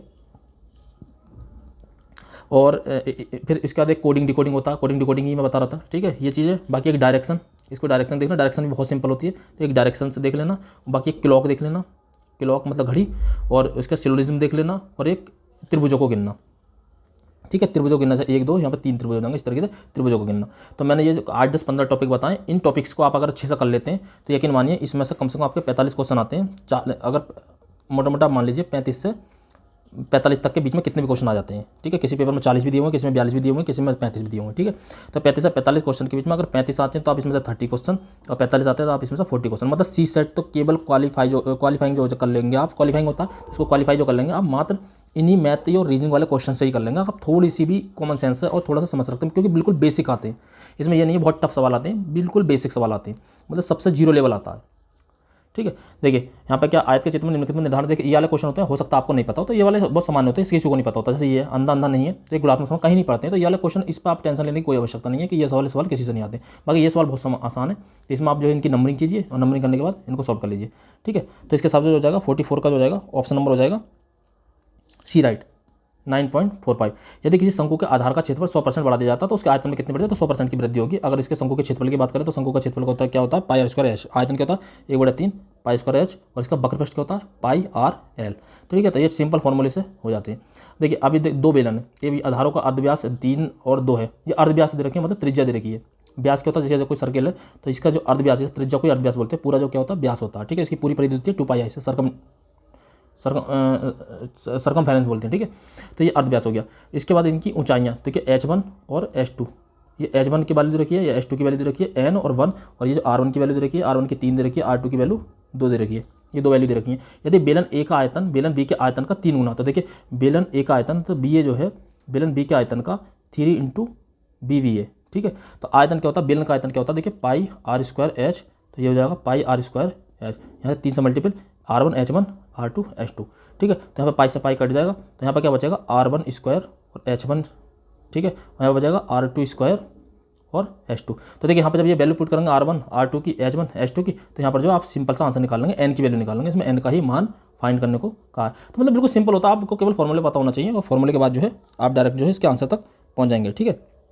तो इसका जो आंसर हो जाएगा ऑप्शन नंबर हो जाएगा बी, राइट, ठीक है। देखिए यदि बेलन की त्रिज्या को 25% तक की वृद्धि कर दिया, तो देखिए ये त्रिज्या जैसे R है, तो R में 25% तक की वृद्धि कर जाती है, तो इसकी 125/100 कर दिया, ठीक है। तो देखिए 25 चौका 100, 25 पंजे 125, तो मतलब 5/4 इसको बढ़ा दिया, क्योंकि मैंने इसको क्या करा है 125/100 क्यों लिया, क्योंकि 5/4 हो गया, ठीक है। आप क्या करना पड़ेगा, आपको इसके बेलन के आयतन में क्या परिवर्तन होगा, मतलब इसकी ऊंचाई को कितना घटाया जाएगा, तो ऊंचाई को कितना घटाना पड़ेगा, आपको 4/5 लाना पड़ेगा, मतलब किसी कीमत में इतना घटाओ ऊंचाई को, एच की वैल्यू में ऐसे क्या किससे मल्टीप्लाई करें, कितनी परसेंटेज से मल्टीप्लाई करें जो 4/5 आ जाए, क्योंकि तभी तो कटेगा, ये 4 से 4 कट जाएगा, 5 से 5, ठीक है। तो इस तरीके की चीज़ें जो आप अगर करेंगे, तो आपको अगर इसमें से 36% घटा देंगे, तो 36% घटा देंगे तो कितना बचेगा, इसका बचेगा 64%। और 64% की आप वैल्यू निकालेंगे, तो देखिए 64% की तो आप निकालेंगे, देखिए 4 से 4 × 4 4 × 24, ठीक है, 16 चौका 64 और ये 25 चौका 100, ठीक है। तो इस तरीके से आप देख सकते हैं, तो ये हो जाएगा 4/5 की वैल्यू हो जाएगी। तो 4/5 मतलब इसका अगर स्क्वायर की बात करेंगे, तो क्योंकि वो स्क्वायर निकाला था हमने, तो यहाँ पर जो है आप इसका मल्टीपल, मतलब इसका उल्टा देख लीजिए कि मतलब इसको जो है इसको कैसा कट हो सकता है, तो मतलब इसका हो जाएगा ऑप्शन नंबर ये हो जाएगा 36 का, ठीक है। अगर मैं प्रत्येक क्वेश्चन को सॉल्व करने लगूँ यहाँ पे, तो लगभग जो वीडियो 2 से 3 घंटे की हो जाएगी। तो इस वजह से जो है मैं इसका केवल मेथड बता रहा हूँ कि मेथड कैसे कर सकते हैं आप। देखिए यदि किन्हीं 3 अंकों वाली प्राकृतिक संख्या के वर्गमूल व घनमूल दोनों ही प्राकृतिक संख्याओं के समुच्चय के सदस्य हों, तो संख्याओं के अंकों का योग क्या होगा। तो देखिए आप ऐसी कोई एक संख्या फाइंड करेंगे, अब यहाँ पर तो आपके सामने है आंसर। तो एक ऐसी 729 एक संख्या होती है, 729, ठीक है। ये क्या होती है, इस 729 जो संख्या होती है, ये क्या होती है, 9 का घन होती है। आप इसको देख लीजिए सॉल्व करके, और ये 27 का वर्ग होती है। तो बस ये दोनों कंडीशन को फुलफिल कर रही है, बाकी इनका योग पूछा, 7 2 9 9 18 हो जाएगा, ऑप्शन नंबर सी इसका राइट हो जाएगा, ऑप्शन नंबर सी इसका राइट हो जाएगा। बस इस तरीके से देखिए, दो संख्याओं का एचसीएफ 25 है, उसके एलसीएम के अन्य गुणनखंड इतने इतने, तो संख्याओं का योग ज्ञात कीजिए। देखिए क्या होता है, हम एचसीएफ कैसे निकालते हैं, जो दोनों संख्याओं का कॉमन होता है, दोनों ही संख्याओं को मतलब जहाँ तक कॉमन आता है वहाँ तक हम एचसीएफ निकाल लेते हैं। तो बस संख्याएं क्या होंगी, इसकी इससे भी मल्टीपल कर दिए, इसकी इससे मल्टीपल कर दिए, इन दोनों को ऐड कर लीजिए और इसका जो है संख्याओं का योग निकल जाएगा। बिल्कुल सिंपल है, क्योंकि जो संख्याएं बनेंगी इसी से तो बनेंगी, क्योंकि यही तो एचसीएफ निकाला है हमने। इसमें दोनों में से कोई भी बड़ी संख्या होगी, उसमें से हमने एचसीएफ क्या निकाल सकते हैं, दोनों का जहाँ तक कॉमन आया होगा, बाकी जो छोड़ देते हैं वो एलसीएम बचता है, ठीक। तो एचसीएफ इसकी संख्या क्या हो जाएंगे, इससे मल्टीपल करेंगे, इसकी इससे मल्टीपल करेंगे, इन दोनों को ऐड कर देंगे, तो इसके हिसाब से जो आ जाएगा हमारा 49 का जो जाएगा ऑप्शन नंबर हो जाएगा बी राइट हो जाएगा, ठीक है, 725, ठीक है। देखिए यहाँ पर देखिए कितना, देखिए 6 × 36 क्या करा, देखो ये इसी की तरह पहचानना है कि मतलब किस तरीके की संख्या इसमें लग रही है। देखिए 6 × 36 मतलब इसका स्क्वायर कर दिया और 36 को उल्टा लिख दिया, फिर देखिए 8 × 64 फिर इसको उल्टा लिख दिया, ठीक है, 7 7 49 फिर इसको उल्टा नहीं लिखा, तो ये इसका रॉन्ग हो जाएगा, ठीक है। मतलब समरूप पहचानना, समरूप पहचाना, तो क्या हो जाएगा 8 × 64 और 4 6 इसका ए ऑप्शन हो जाएगा। देखिए बाकी यहाँ पर ये तो बिल्कुल ही गलत है, 11 11 में ये भी बिल्कुल गलत है, ठीक है। यहाँ पर जो है इन्होंने नहीं लिखा, तो बस केवल एक ही था, तो 50 का हो जाएगा ऑप्शन नंबर ए राइट हो जाएगा, ठीक। नेक्स्ट देखिए, दो बहुपद हैं, एलसीएम और एचसीएफ उनके क्रम से ये हैं, ठीक है। उनमें से एक बहुपद इतना, तो दूसरा बहुपद याद कीजिए। तो क्या करना होता है, इसमें x + 1 को इसे भाग देना होता है। जैसे बड़े आसानी से आप भाग दे सकते हैं, x + 1 है तो इसको पहले आप इसको डिवाइड कर दीजिए इससे। देखिए मैं करके दिखाता हूँ आपको, x² + 6x + 8। तो बहुत आसानी से आपने ये पढ़ा होगा, ये 6 7 में पढ़ाई जाती है मैथ। तो x आप x बार करेंगे तो x² हो जाएगा प्लस x आ जाएगा, माइनस माइनस चिन्ह चेंज हो जाते हैं। अब यहाँ बचेगा 5x + के 8, ठीक है। तो इस तरीके से आप जो कर सकते हैं, या तो आप दूसरा एक तरीका ये भी कर सकते हैं कि इसमें x की वैल्यू लगा कर देख सकते हैं, x बराबर माइनस के 1 रख के देख सकते हैं। तो माइनस के 1 जिसमें रखने के बाद अगर इसका 0 आएगी जिसकी वैल्यू, तो समझ लीजिए वही इसका आंसर हो जाएगा। तो इस तरीके से फाइंड कर सकते हैं, मतलब आप किसी भी तरीके से चीज़ों को फाइंड कर सकते हैं, ठीक है।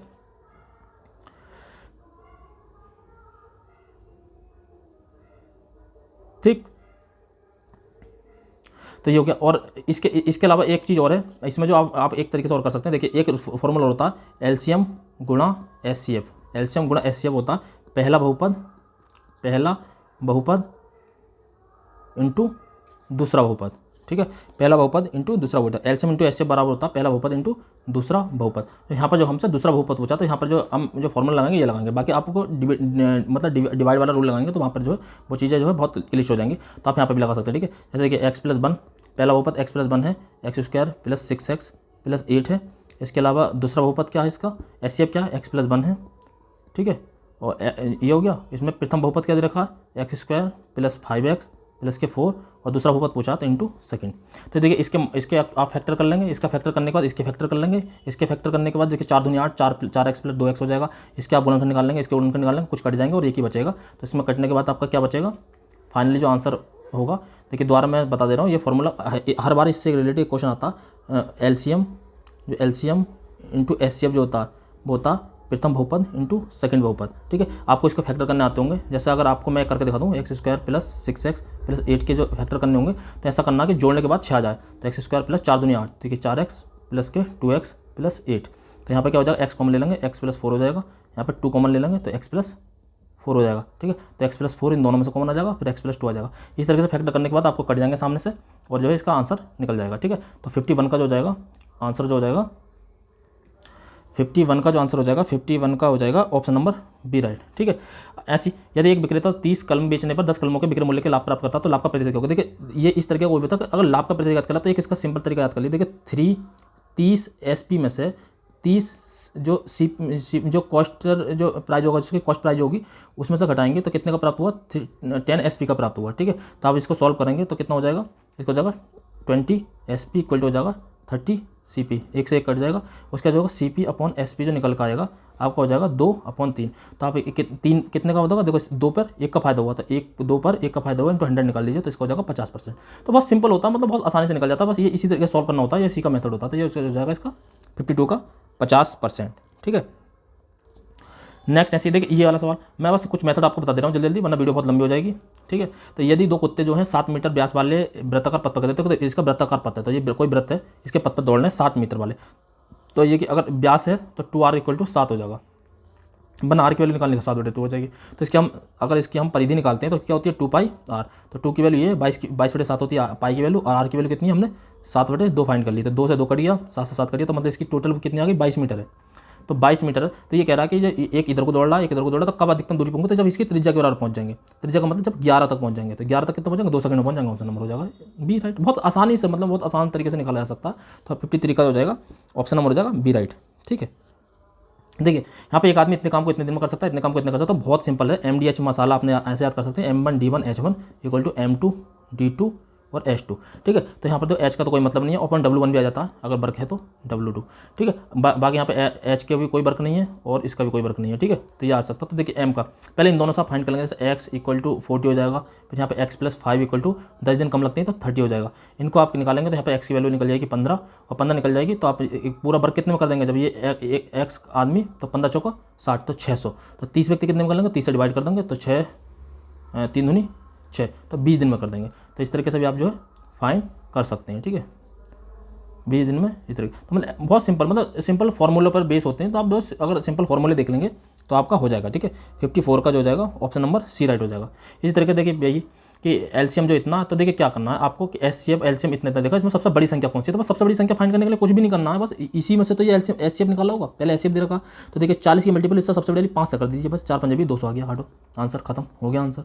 अब देखिए हम कुछ संप्रेषण देखते हैं। अंतर्व्यक्तिक आकर्षण सामाजिक अंतर्क्रिया का एक भाग है, ये उत्तरजीविता हेतु आवश्यक है। ठीक है, तो देखिए इस तरीके के जो क्वेश्चन होते हैं बहुत सिंपल जो होते हैं, उसमें क्या होता है देखिए वैसा का एक भाग है और ये जो उत्तरजीविता आवश्यक होते हैं, तो इस तरीके के क्वेश्चन वैसा तो समानता देता है, ये और आर दोनों सत्य हैं और आर की सही व्याख्या करता, और ये इसने पीसीएस ने जो है ये राइट ही माना था, ये और दोनों सही और सही का व्याख्या करता, तो ऑप्शन नंबर इसका राइट हो जाएगा। ठीक है, इनमें से कौन सा संचार तंत्र किसी व्यक्ति को अपने से उच्च अधिकारी और अपने से अधीनस्थ अधिकारी को, देखिए जो संचार जो होते हैं, जो संप्रेषण जो होता है, जो कम्युनिकेशन होता है, एक अधोगामी होता है, तो आप इसको देख लीजिए, अधोगामी मतलब नीचे की तरफ, ऊर्ध्वगामी मतलब ऊपर की तरफ, और एक पार्श्विक होता है जो पास का होता है। ठीक है, एक बिगड़नी भी होता है। तो उच्च अधिकारियों और अधीनस्थ अधिकारियों को गोपनीय सूचना देने की प्रेरणा करता है, तो गपशप में कैसे दे देगा। ठीक है, तो समूह, एकल या चक्र। ठीक है, समूह, एकल या चक्र, तो इसका जो हो जाएगा एकल श्रृंखला। देखिए एकल श्रृंखला में क्या होगा, ये श्रृंखला से जुड़े होंगे, जैसे ये व्यक्ति जुड़े होंगे तो यहाँ से यहाँ देखा तो गोपनीय सूचना ऐसे ही जा सकती है। अब ये थोड़ी ना चक्र बना कर तो गोपनीय कहाँ रही। ठीक है, ये भी नहीं होगी, गपशप में तो बिल्कुल नहीं होगी, चक्र बना कर भी नहीं होगी, समूह में नहीं होगी, तो ये समूह भी गोपनीय नहीं रहेगा। तो यहाँ पे आप कॉमन सेंस से सॉल्व कर सकते हैं, बहुत आसानी से सॉल्व कर सकते हैं कॉमन सेंस से। देखिए गपशप जो है ये गोपनीय सूचना नहीं रह सकती, चक्र में गोपनीय नहीं रह सकती और समूह में गोपनीय रह सकती, गोपनीय रह सकती है केवल एकल श्रृंखला। तो ऑप्शन नंबर डी इसका राइट हो जाएगा। नेक्स्ट, मौखिक संचार का उपयोगी संचार का माध्यम है, क्योंकि मौखिक संचार में क्या कहा गया है इसका प्रमाण नहीं रहता। ठीक है, तो ये दोनों बिल्कुल ठीक बात है, तो इसका हो जाएगा ऑप्शन नंबर बी राइट हो जाएगा। ठीक है, बट इसकी जो है व्याख्या नहीं करता है। ठीक है। ठीक है।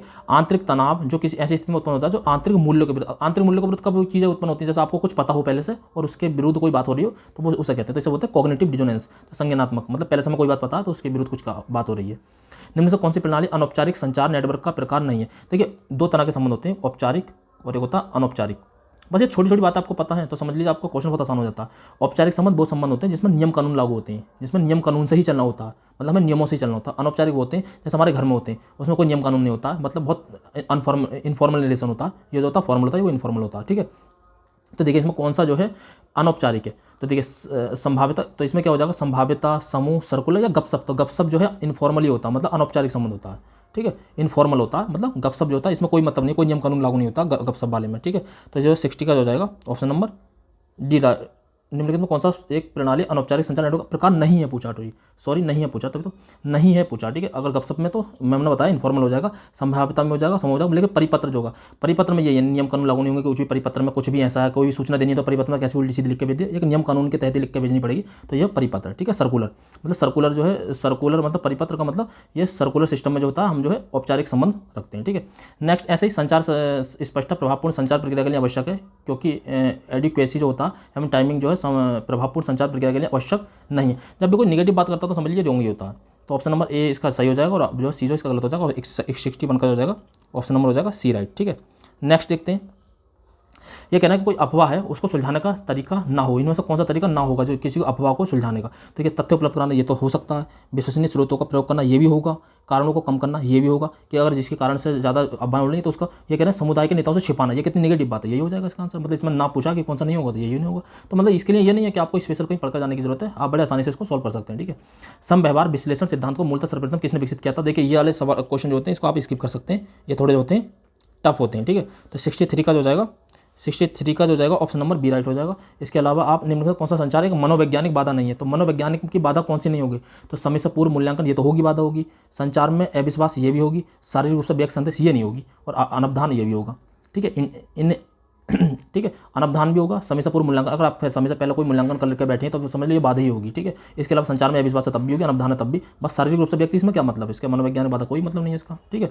देखिए ये वाला जो हर बार क्वेश्चन पूछा जाता है 65 का, तो इसको क्रम को आप याद ही कर लीजिए, ठीक है। इसका जो ऑप्शन बी। बाकी अगर आप मुझसे सुनना तो सबसे पहले क्या होता है, सबसे पहले होता है स्रोत, मतलब सोर्स होता है, सोर्स के बाद आप जो सोर्स मैसेज के बाद एनकोड करते हैं उसको, एनकोड के बाद रिसीवर के बाद उसकी नॉइस होती है, नॉइस के बाद प्रतिपुष्टि होती है। इसको आप बार बार सुन लीजिए और देख लीजिए, ठीक है। इसको एक क्रम लगा लीजिए, ठीक है। तो जो 66 का हो जाएगा ऑप्शन नंबर हो जाएगा 66 का हो जाएगा ऑप्शन नंबर हो जाएगा ए राइट हो जाएगा, ठीक है। 66 का ऑप्शन नंबर ए राइट हो जाएगा, ठीक है। तो सबसे पहले क्या स्रोत मैंने बताया, स्रोत, फिर उसके बाद हो जाएगा मैंने संदेश मैसेज बताया था, मैसेज के बाद पहले एनकोडिंग होता है, एनकोडिंग के बाद फिर रिसीवर के बाद डिकोड का नॉइस के बाद फीडबैक, इस तरह की चीज़ें होती हैं। तो मतलब फीडबैक जो सबसे लास्ट में होता है, फीडबैक मतलब प्रतिपुष्टि, उससे पहले नॉइस होता है, ऐसे याद रख सकते हैं।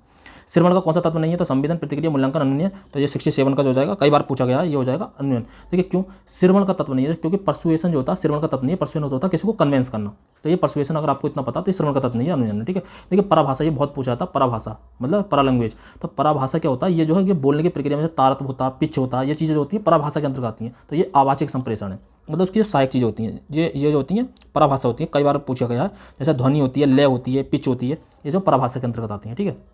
देखिए ब्लड रिलेशन का सवाल है, बहुत सिंपल होते हैं कि ये उसका भाई है उसका मित्र, तो बहुत आसानी से आप इसको सॉल्व कर सकते हैं। तो 69 का ऑप्शन नंबर हो जाएगा ए, ठीक है। और यह है सन 31 मार्च 31 इसका हो जाएगा पिता का संबंध आएगा, ब्लड रिलेशन का सवाल है, सबको आता होगा, इसे बताने की आवश्यकता नहीं है, ठीक है। देखिए ये वाला सवाल है, ये वाले क्वेश्चन को आप देख लेते हैं। 31 मार्च सन 2008 को सोमवार है, 31 मार्च सन 2011 को क्या होगा। देखिए बहुत सिंपल सवाल होते हैं। देखिए 31 मार्च एक ही डेट रखी है, 31 मार्च जो है सन 2008 को क्या था, सोमवार था, ठीक है। इसके बाद ये पूछ रहा है 31 मार्च सन 2011 को क्या होगा। तो देखिए जैसे जैसे एक ईयर बढ़ता है केवल एक ही दिन बढ़ता है, याद रखना। जैसे सन 2008 में 8 है, फिर हमें सन 2009 में जाना है, फिर सन 2010 में जाना है, ठीक है, और फिर सन 2011 में जाना है, ठीक है। देखिए अब यहाँ पे सोमवार था, तो सोमवार के बाद फिर क्या, यहाँ पे सोमवार था, तो सोमवार के बाद अगला साल है, तो बिल्कुल सेम ही डेट पे अगले ईयर बस एक ही दिन बढ़ेगा। तो यहाँ पे सोमवार है तो यहाँ पे मंगल हो जाएगा, यहाँ पे बुध हो जाएगा, यहाँ पे बृहस्पतिवार हो जाएगा, तो इसका जो है आंसर जो है बृहस्पतिवार था। अच्छा चेंज कहाँ होगा, अगर ये लीप ईयर आ जाता, जैसे अगर हमसे पूछता सन 2012, तो यहाँ पर हमें 2 दिन बढ़ाने पड़ते, बस लीप ईयर में हमें 2 दिन बढ़ाने होते हैं, सामान्य ईयर में हमें केवल एक दिन बढ़ाना होता है। अगर सेम डेट पर सेम चीज़ पूछ रहा है, चाहे हमसे अब सन 2028 का पूछ लेता, सन 2030 का पूछ लेता, लीप ईयर में 2 दिन बढ़ाने पड़ते। अगर हमसे 31 मार्च सन 2012 का पूछता तो हम 2 दिन बढ़ाते, बृहस्पति शुक्र फिर शनिवार हो जाता, 2 दिन बढ़ाने पड़ते, क्योंकि लीप ईयर है, 12 जो लीप ईयर है, जो लास्ट की 2 संख्या अगर 4 से डिवाइड हो रही है तो वो लीप ईयर बन जाता है, ये आपको पता होना चाहिए, ठीक है। तो तो ये सब आपको पता है, ठीक है। अच्छा ये है, ये कैलेंडर, एक सवाल तो ये हो गया कैलेंडर का। मैंने बता दिया कि बिल्कुल जो ईयर होता है सन 2008 के 31 मार्च सन 2008 था, तो सन 2009 को क्या होगा, यहाँ पे बृहस्पति है, यहाँ पे अगर सोमवार है तो यहाँ पे मंगल होगा, बस एक दिन बढ़ेगा। अगर यहाँ लीप ईयर आ जाता, जैसे 12 आ जाता, तो यहाँ पे 2 दिन बढ़ते, बस इतना ज़्यादा रखना। रिपीटेड कैलेंडर कब होता, देखिए लास्ट की 2 संख्या अगर 4 से डिवाइड करते हैं, अगर उसका जो है शेषफल 0 है, मतलब कुछ भी शेषफल नहीं बच रहा, तो वो कैलेंडर रिपीट होगा 28 वर्ष बाद, 28 वर्ष बाद। अगर उसमें शेषफल 1 बच रहा, शेष की बात हो रही है, ये शेष है, ये शेषफल है। अगर शेषफल 0 है तो 28 वर्ष बाद, अगर शेषफल 1 है तो 6 वर्ष बाद, शेषफल 1 है 6 वर्ष बाद। अगर शेषफल 2 या 3 है, यही संभव है, या तो 0 आएगा, 1 आएगा, 2 या 3 आएगा, 4 का तो पूरी उठ जाएगा, तो ये होगा 11 वर्ष बाद। इसको लिख लीजिए, कहीं भी नोट कर लीजिए, ये होगा 11 वर्ष बाद रिपीट, 11 वर्ष बाद, 11 वर्ष बाद रिपीट होगा, ठीक है। तो यहाँ पर क्या देखिए सन 2009 था, तो सन 2009 में रिपीट कब होगा, तो सन 2009 में जो है 4 से अगर आप डिवाइड करेंगे तो 4 दूनी 8, एक शेषफल बचेगा, तो कितने वर्ष बाद रिपीट होगा, 6 वर्ष बाद। तो 9 और 6 कितने होते हैं, 15। तो इसका आंसर जो हो जाएगा ऑप्शन नंबर बी राइट हो जाएगा, ठीक है। सिलोजिज्म का सवाल आप सबको पता है, सभी बालक सत्यवादी, कमल सत्यवादी, बहुत सिंपल सवाल होते हैं। 72 का जो हो जाएगा ऑप्शन नंबर हो जाएगा ए राइट हो जाएगा, ठीक है। ऑप्शन नंबर ए राइट हो जाएगा, केवल ए फर्स्ट है। देखिए यहाँ पे एक घड़ी जो रविवार को दोपहर 2 बजे से 3 मिनट पीछे है, और मंगलवार को दोपहर के 2:05 मिनट आगे हो जाती है। देखिए ये क्या करा, इनने जो है यहाँ पे पीछे थी, यहाँ पे 8 थी, तो इन्हें कितना कवर कर लिया था, पीछे से आगे, तो मतलब 8 मिनट कवर करा। और कितने में, देखिए सोमवार से आ गया, मंगलवार आ गया, तो 48 घंटे में, 48 आवर में, 48 आवर में इसने जो है 8 मिनट कवर करा। तो इसका मतलब ये 1 मिनट में कितना कवर कर रही थी वो, 6, तो मतलब 8 से 48, तो 1 मिनट में कवर कर रही थी वो 6 आवर। 1 मिनट में वो कवर कर रही थी, वो कर रही थी 6 आवर, 1 मिनट में 6 आवर कवर कर रही थी। इसी तरीके से तो वो अपना, वो कह रहा राइट टाइम कब दिखाया होगा, तो वो पीछे कितनी थी, 3 मिनट थी, तो 3 मिनट, तो एक बार में 6 मिनट, 6 आवर में 1 मिनट कवर करा होगा, फिर अगले 6 मिनट में कवर करा होगा, फिर अगले 6 मिनट में कवर करा होगा। तो मतलब उसने जो 18 घंटे में अपना राइट टाइम दिखाने लगी होगी। जब उन्हें 18 घंटे हो गए होंगे तो अपना राइट टाइम दिखाने लगी होगी। तो 18 घंटे कब हुए थे, सोमवार सुबह 8 बजे। तो ऑप्शन नंबर बी, देखिए अगर आप इसमें जोड़ेंगे रविवार दोपहर 2 बजे में अगर 18 घंटे जोड़ेंगे तो सोमवार सुबह 8 बजे आ जाएगा, ठीक है। 73 का ऑप्शन नंबर हो जाएगा बी राइट, ठीक है। आप देखते हैं 74। देखिए 74 में 6 का जो 16 से संबंध है, वही 12 का संबंध किससे होगा, जो 6 का 16 से संबंध है वही 12 से क्या होगा। तो देखिए इस तरीके अगर आप संख्या समझ जाते हैं तो बहुत अच्छी बात है, अगर नहीं समझते हैं तो बहुत दिक्कत वाली बात है, ठीक है। जैसे देखिए यहाँ पे क्या 6 से 3 से मल्टीप्लाई करिए, उसके बाद 2 घटा दिए, यहाँ पे भी क्या करिए 12 से 3 से मल्टीप्लाई करिए, उसके बाद 2 घटाते हैं, 12 36, 2 घटाए 34। तो बस ये है इसका आंसर खोजनी है, ठीक है। नीचे देखिए श्रृंखला को अगला कौन सा अंक होगा, तो 1 0 5 8 17 24। अगर इस तरीके की चीज़ें, तो देखिए यहाँ पे क्या कर, देखिए आपको जो है इस तरीके की चीज़ों में अगर देखना है, इसमें मेथड देखने, तो या तो आप पहले जोड़ देखा करिए सबसे पहले, उसका घटा देखा करिए, उसका स्क्वायर देखा करिए, ठीक है, स्क्वायर, उसका क्यूब देखा करिए, ठीक है। क्यूब देखने के बाद फिर उसके बाद एक अभाज्य संख्या देखा करिए, जो प्राइम नंबर होते हैं। प्राइम नंबर क्या होते हैं, 2 3 5 7, फिर 9 नहीं आता, फिर 11 आता, 13 आता, इस तरीके के। 1 से लेकर 50 तक, 1 से लेकर 50 तक जो अभाज्य संख्या होती हैं वो 15 होती हैं, और 1 से लेकर 100 तक अगली 50 से जो होती है कुल मात्र 10 होती हैं। मतलब 1 से लेकर अगर 100 तक की बात करें तो कुल 25 संख्याएं होती हैं। तो ठीक है, इस तरीके देखिए। तो इसमें जो क्रिया लग रही है वो लगी है 0 + 1, ठीक है। उसके बाद लग रही है स्क्वायर माइनस के 1, इस तरीके से, फिर 2 का स्क्वायर प्लस के 1, इस तरीके की लग रही है, मतलब ऑड और इवन वाली सिस्टम लग रहा है। तो इसका जो आंसर हो जाएगा 75 का जो हो जाएगा आंसर हो जाएगा 37, ठीक है, 37 ऑप्शन नंबर ए राइट हो जाएगा। देखिए कॉलेज के छात्रों को राजनीतिक गतिविधियों में भाग लेने से प्रतिबंध किया। देखिए इस तरीके का कोई भी आपसे सवाल कर रहा है, मतलब आपको निर्णय लेने के लिए कह रहा है, तो आप जो हमेशा पॉजिटिव लीजिए, आदर्शवादी निर्णय लीजिए, चाहे कंडीशन कुछ भी हो, मतलब किसी का दबाव में आने की कोई आवश्यकता नहीं है। इस तरीके के निर्णय आप अपने आप पर सोच के लीजिए, ठीक है। तो ये कह रहे हैं हाँ कॉलेज के छात्रों को अपनी पढ़ाई पर ध्यान देना चाहिए, इसमें कोई संदेह नहीं है कि देना चाहिए, लेकिन इसका मतलब ये थोड़ी ना कि राजनीतिक गतिविधि में भाग नहीं लेना चाहिए, तो ये गलत हो जाएगा। हाँ कॉलेज के राजनीतिक दलों के जंग मैदान बनते जा रहे हैं, ये बात सही है कि मैदान बनते चले जा रहे हैं, लेकिन इसका मतलब ये नहीं कि राजनीतिक एग्जाम में भाग नहीं लेना चाहिए, कि मतलब ये है कि इस पर थोड़ा सा कंट्रोल करना चाहिए। तो इसका जो जाएगा सेकंड टर्म जो हो जाएगा बिल्कुल प्रबल हो जाएगा, ऑप्शन नंबर 20 का राइट हो जाएगा। 76 का ऑप्शन नंबर बी राइट हो जाएगा, ठीक है। नेक्स्ट देखते हैं 77, ठीक है। 77 क्या था, रेल कार साइकिल बस। तो ये अर्थपूर्ण, मतलब सबसे पहले क्या, सबसे छोटा का सबसे छोटे से सबसे बड़े की तरफ को क्रम लगाना है, तो आपको ये छोटे से बच्चे को भी पता होता है, तो इसका हो जाएगा 77 का हो जाएगा ऑप्शन नंबर बी राइट हो जाएगा, ठीक है। 78 देखिए 78 क्या, जैसे ये क्या होती है हमारी ईस्ट वेस्ट नॉर्थ साउथ, ये आप सबको पता है, ये 90 डिग्री बनाते हैं, सब 90 डिग्री बनाते हैं। अगर यहाँ से यहाँ तक घूमे तो 180 हो गया, यहाँ से 180, तो बस आप जो दक्षिण क्लॉकवाइज जो होते हैं इसे दक्षिणावर्त बोलते हैं, तो क्लॉकवाइज होता है, ये एंटी क्लॉकवाइज होता है, इसे वामावर्त बोलते हैं। बस ये अगर आप इस तरीके से घुमाना जानते हैं 180 डिग्री, आप उसके क्रम से आप देख सकते हैं, तो इसका हो जाएगा ऑप्शन नंबर ये राइट हो जाएगा, ठीक है। अभी क्या 4 चौक 16, तो एक 17 हो गया, और 7 7 49 और एक 50 हो जाएगा। तो 79 का जो जाएगा बहुत सिंपल संक्रिया लगी हुई है, तो इसका हो जाएगा ऑप्शन नंबर बी। देखिए 4 चौक 16 और एक 17, मतलब इसका वर्ग प्लस 1, ठीक है, 7 7 49 50। देखिए चश्मा साइकिल से यूनिसाइकिल है, मतलब एक वाली है, साइकिल से एक है, तो चश्मा का मोनो हो जाएगा, ये भी मोनो भी एक को दर्शाता, तो मोनो कल हो जाएगा, ठीक है। किसी ने कहा निर्णय व्यवहार, तो ये बहुत बड़े टप होते हैं, तो 81 का जो जाएगा, अगर आपको इसे याद करना तो कर सकते हैं, वरना ऐसे क्वेश्चन को छोड़ जाता है सेंटर रोकना, ठीक है। आगनात्मक तर्क आधारित है, विशिष्ट से सामान्य के सिद्धांत पर, सामान्य से विशिष्ट, बस आप यहाँ पे 50-50 का हो जाता है, तो आप इसमें 50-50 में रिस्क ले सकते हैं कि सामान्य से विशिष्ट पर या विशिष्ट से सामान्य पर। मैंने कहा था ना सेम फॉर्मेट सेम टोन हो, तो जो है आप वहीं से आपको एक आंसर चुनना होता है। तो इसका हो जाएगा आगनात्मक तर्क आधारित है किस पर है, तो ऑप्शन नंबर ए राइट हो जाएगा, विशिष्ट से सामान्य सिद्धांत पर, ठीक है। एल्गोरिदम एक प्रकार है, देखिए एल्गोरिदम एक प्रकार है यांत्रिक समाधान का, स्वतः शोध का, सादे विश्लेषण, व्यवहारिक नियम का। तो जो 33 का जो हो जाएगा, 83 का जो हो जाएगा, ये हो जाएगा ऑप्शन नंबर ए, यांत्रिक। एल्गोरिदम से कभी भी आंसर गलत नहीं आएगा। एल्गोरिदम फिक्स ही ऐसा होता है कि ये फिक्स होता है, इसका सॉल्यूशन की 100% संभावना होती है, मतलब 100% इसका आंसर राइट ही आएगा। तो ये एल्गोरिदम होता है, ये यांत्रिक समाधान है। यांत्रिक समाधान जो इसका 100% आंसर ठीक आता है, ठीक है। प्रक्रियात्मक स्थिरता समाधान प्रक्रम में उत्पन्न करती है। तो देखिए अगर कोई भी फिक्स नेट है, अगर आप फिक्स हैं कि मतलब किसी चीज़ को लेकर फिक्स है कि हाँ कि झूठ बोलना पाप है, अगर ये फिक्स हो गया कि हाँ झूठ बोलना पाप है, तो जरूरी थोड़ा ना हमेशा पाप ही होगा, कहीं पर झूठ बोलकर बहुत सारे लोगों की जान बचाई जा सकती है। तो ये मतलब अगर किसी भी चीज़ की फिक्सनेस है, मतलब स्थिरता है, स्थिरता करती है, तो समझ लो वो आपको बाधा उत्पन्न करेगी। तो ऑप्शन नंबर 20 का राइट हो जाएगा, ठीक है। यदि कोई प्रायोज्य किसी समस्या या समाधान अपने पूर्वानुभव के आधार पर अपने प्रयास करता है तो कहा जाता है, तो उसे अंतरण प्रभाव कहा जाता है, मानसिक विन्यास कहा जाता है, पुष्टिकरण पक्षपात कहा जाता है, या इनमें से कोई। देखिए इनमें से कोई नहीं, आंसर कभी नहीं होता, ठीक है, मैंने कई बार बता रखा होगा। तो 85 का जो हो जाएगा इसमें आंसर हो जाएगा सी राइट हो जाएगा। इसे मानसिक विन्यास कहते हैं। देखिए आपको दिमाग में कोई चीज़ पहले से सेट है और उसके आधार पर जो है आप जो है कोई निर्णय लेना है, तो उसे मेंटल सेट कहा जाता है कि ये मेरा मानसिक कहते हैं ये मेरा माइंड पे सेट है इस मामले में कि मैं यही करना है। हर किसी का होता है ना एक माइंड सेट होता है, तो वही माइंड सेट है। एक संभाव्य समाधान के लिए सफलता मिलने तक प्रयास करना कहलाता, क्या कहलाता? सूझबूझ, प्रयास में त्रुटि, या अनुमान, या इनमें से कोई नहीं। तो क्या कहलाता? एक संभाव्य समाधान, जो संभाव्य समाधान है, सफलता मिलने तक प्रयास कहलाता, तो क्या कहलाएगा? 86 हो जाएगा, ऑप्शन नंबर सी हो जाएगा। हम प्रयास करेंगे, त्रुटि करेंगे, प्रयास करेंगे, त्रुटि करेंगे, जब तक हमें सफलता नहीं मिल जाएगी, यही तो हो रहा है। निम्नलिखित में कौन सा एक समस्या समाधान की विधि के रूप में लोगों द्वारा उपयोग में नहीं लाया जाता है? तो स्वतः शोध, प्रयास में त्रुटि। देखिए समस्या समाधान की विधि के रूप में कह रहा है ये, तो देखिए स्वतः शोध लाया जाता है, एल्गोरिथम लाया जाता है, प्रक्रियात्मक स्थिरता लाया जाता है, मतलब कि ये समाधान हो गया, मतलब ये है कि मतलब जो है समस्या समाधान हो चुका है। तो इसमें क्या लाया जाता है? देखिए यहाँ पे देखिए ये मैं बताइए अभी बिल्कुल देखो सेम ही क्वेश्चन है, प्रयास में त्रुटि, स्वतः शोध, एल्गोरिथम। तो ये मतलब ये समस्या समाधान की विधि में कौन सा लगा? तो एल्गोरिथम। तो इससे तो 100% रिजल्ट मिलता है। स्वतः शोध मतलब आप जो है अपने ह्यूरिस्टिक से भी ला सकते हैं। बाकी प्रयास में त्रुटि, ठीक है, ट्रायल एंड एरर कर सकते हैं। बाकी देखो फिक्सनेस जो है ये समस्या समाधान के फिक्सनेस तो पहले से फिक्स है, इसमें समस्या समाधान कर लाने की क्या आवश्यकता है, इसमें प्रयोग में क्या लाना? तो ये फिक्सनेस जो हमेशा रॉन्ग होता है। तो 87 का जो हो जाएगा ऑप्शन नंबर जो हो जाएगा डी हो जाएगा, ठीक है। 87 का ऑप्शन नंबर डी, ठीक है। 88 देखते हैं, 88 का क्या हो जाएगा? समस्या समाधान की निम्नलिखित में से कौन सी देखिए सफलता पाने की गारंटी देती है? तो सफलता पाने की मैंने क्या बताया था? एल्गोरिथम। तो एल्गोरिथम हो जाएगा, आंसर हो जाएगा। समस्या समाधान में कोहलर द्वारा किस प्रकार की समस्या का प्रयोग किया था? शाब्दिक सामग्री, पहली मंजूषा, अप्रत्यक्ष समस्या, इनमें से कोई नहीं। तो 89 का जो जाएगा ऑप्शन नंबर हो जाएगा बी राइट हो जाएगा। इस तरह के आप क्वेश्चन छोड़ सकते हैं, ठीक है। निम्नलिखित समस्यात्मक कार्य पशु प्रयोज्य के लिए उपयोग नहीं होते हैं, जो पशु प्रयोज्यों के लिए उपयोग नहीं किया जाता। तो कौन सा? पहली मंजूषा, एनाग्राम। तो इसमें एनाग्राम से देखिए ये क्वेश्चन जो आप स्किप कर सकते हैं, इस तरह के क्वेश्चन ही छोड़ जाते हैं एग्जाम में, ठीक है। अब देखिए इस तरह की इतनी लंबी श्रृंखला दे रखी होती है, तो आप इसमें ऑर्डर इवन वाला प्लेस देखा करिए, इस तरह के प्लेस देखा करिए। देखिए ये तो देखिए आपको एक संक्रिया मिल जाती है, ठीक है। देखिए 2 से 4 बनना है, 4 से 6 बनना है, 6 से 8 बनना है, 8 से 10 बनना है, 10 से 12 बनना है, 12 से 14 बनना है, इस तरीके। यहाँ पे क्या बनना है? 3 से 6 6 से 9, 9 से 12, 12 से क्या बनेगा? 15, बस ये हो गया आंसर। तो इस तरीके की चीज़ें जो आप इस तरीके से भी फाइंड कर सकते हैं। देखिए इसका सिंपल सा फॉर्मूला टी बराबर होता है R प्लस L माइनस के 1। अब यहाँ से ऊपर नीचे से ले लीजिए, ऊपर राइट को ऊपर मान लीजिए, लेफ्ट को नीचे मान लीजिए, किस तरह से भी ले लीजिए, ठीक है। तो लेफ्ट प्लस राइट और माइनस के 1। तो एक देखिए इसमें टोटल दे रखा होगा, या तो आपसे टोटल पूछा होगा, या एक ये दे रखा होगा, इसमें से एक संख्या मिस होगी। इसमें क्या देखिए एक छात्र जो 31 छात्र, एक कक्षा में 31 छात्र, देखिए टोटल दे रखा है 31, ठीक है।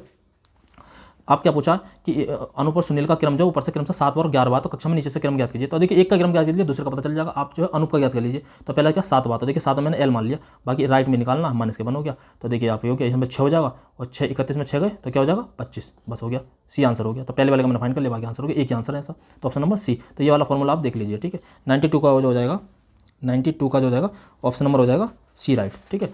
तो ये वाला फॉर्मूला आप देख सकते हैं, ठीक है। इसको आप नोट कर सकते हैं। बस ये एक ही फॉर्मूले पे होते हैं, टोटल इक्वल होता है लेफ्ट प्लस राइट माइनस के 1, बस इसको आप ठीक से नोट कर लीजिए, ठीक है। तो इसका हो जाएगा ऑप्शन नंबर सी राइट हो जाएगा। ये जो है अनुक्रम Q N K और ई में लुप्त अक्षर है। देखिए Q 17 होता है, N 14 होता है, K 11 होता है और E 5 होता है। आप देख रहे होंगे 3 कम हो रहे हैं, ठीक है। तो इसी हिसाब से जो हो जाएगा 93 का जो हो जाएगा ऑप्शन नंबर हो जाएगा बी राइट हो जाएगा H, मतलब इसके बाद जो हो जाएगा 8 आ जाएगा। 8 3 11 होते हैं, तो H आ जाएगा, ठीक है।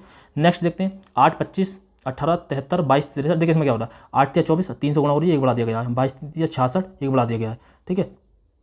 18 या 54 होते हैं, तो यही जो इसका भिन्न अन्य से 15 या 45 एक 46 हो जाएगा, तो ये भिन्न हो जाएगा, ठीक है। ए बी का बहन है, ये भाई है, तो ये आपको पता होगा। तो इसमें जो होगा पोती आंसर हो जाएगा। ये बहुत सिंपल सवाल होता है। 95 है, ठीक है जी।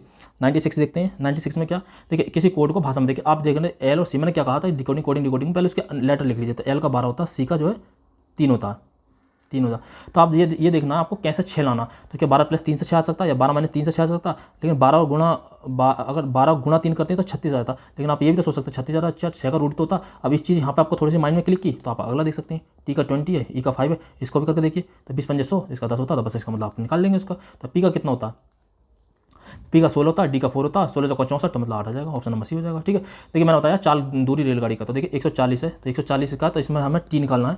तो ये दूरी हो गई, तो मीटर में है तो इसे मीटर में चेंज करना पड़ेगा। अगर ये देखिए दो चीज़ें एक ही तरफ को एक दूसरे की तरफ को आ रही हैं तो ये चीज़ें जुड़ती हैं, चालें जुड़ती हैं, और एक ही तरफ को जा रही हैं तो चालें घटती हैं। तो ये एक दूसरे की एक ही तरफ को जा रही हैं, तो इसमें क्या होगा 60 में से 18 लेस होगा, और बाकी से उसमें चेंज कर लेंगे 5/18 हो जाएगा। और इसके हिसाब से अगर आप जो इसका आंसर फाइंड करेंगे, इसको अगर आप सॉल्व करेंगे तो टी की वैल्यू निकल जाएगी, और टी की वैल्यू निकलेगी 97 का ऑप्शन नंबर हो जाएगा सी, 12 सेकंड।